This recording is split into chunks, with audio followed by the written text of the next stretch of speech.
This is one of my favorite books of all time. This woman here is named Gloria Swanson. She was one of the first silent film actresses. Extremely smart. So way before her time, it's fucking insane. I'm about to tell you her whole life story. Sum it up.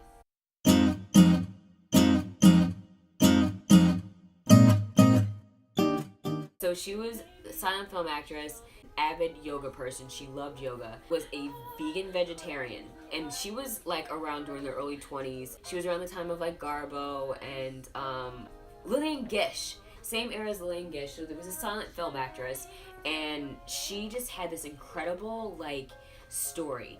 Let me at least get a pasta noodle first, because shit's about to get really real. Maybe I should have a little salsa first.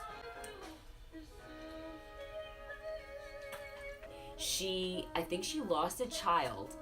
Her lady parts, her vagine was cut open. You can't, like, this surgery is not, you're not gonna be able to have kids again. She's like, no, I can heal myself. So this woman, okay, here we go, would go outside every single day, do yoga, put her coochie to the sky, to the sun, and let it heal itself. It healed itself. And the bitch had a baby. Okay? Yes! Put your coochie to the sky. Let that sun hit that coochie. Heal yourself. She was so incredibly smart. Multifaceted and just fucking incredible. And just, a light in my tunnel. Gloria Swanson was in this movie Sunset Boulevard. And Sunset Boulevard was a film directed by Billy Wilder. He also directed Some Like It Hot. And he also directed Sabrina. He was so perfect with the detail of this film. Like, Billy Wilder would blow powder on the lens of the camera every day to like give the film like this eerie, creepy feel. And it was about this woman who was like an aging film star, and William Holden, the dude who had the affair with Audrey Hepburn. He's a writer, he really has no money. The repo man is looking for this motherfucker's car. So he pulls up in this bitch's garage, thinking it's abandoned. Then he walks up to the house and he's like, this place is like kind of creepy. Like, what the fuck? Like, everything looks dead. Like, shit's disheveled. The pool has no water in it. He's like, yo, this place is creepy. And this dude with an accent comes outside. He's like, are you the man who's here? And he's like, am I the man who's here for what? He's like, she's upstairs. So he goes upstairs and there's this woman, Gloria Swanson, who's playing Norma Desmond. She is laying over her dead monkey's bed.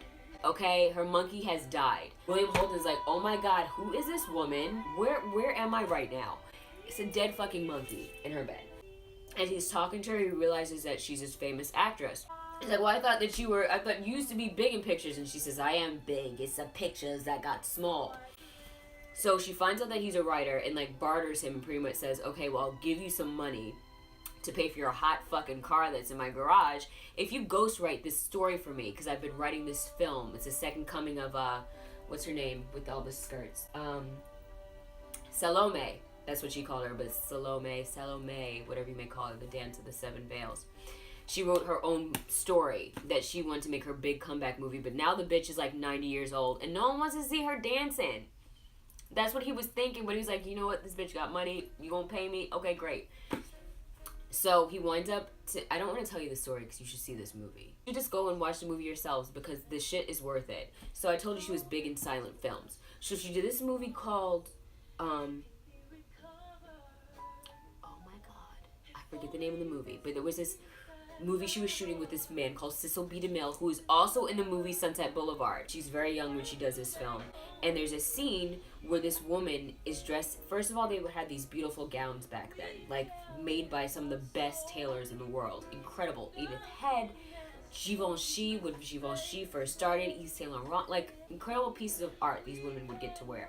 And she had this huge, like this beautiful headpiece, this long dress, and she's walking down this staircase into this den with lions.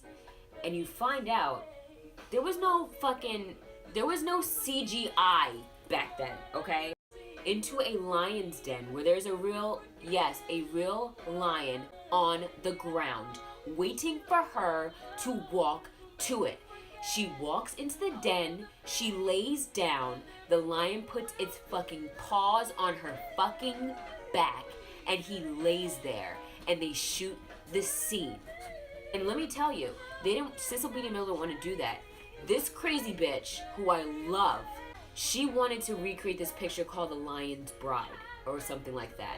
Create that scene. And Cecil B. DeMille was like, no, young fellow. That was his nickname for her, which he also calls her in this movie where she plays Norma Desmond, which is crazy. So it's like art imitating life a little bit. And she begs him. She's like, no, I want to recreate this scene. She lays down, the lion's laying on her back. She's like, and she said that she could feel the breath of the lion like on her neck. But after that scene was shot, the story goes, the trainer was killed by him about a couple days after that. So thank God she shot it when she did. And thank God she lived to tell many stories, because this book, this I think I read after I graduated from college. And this was great for me. Great for me.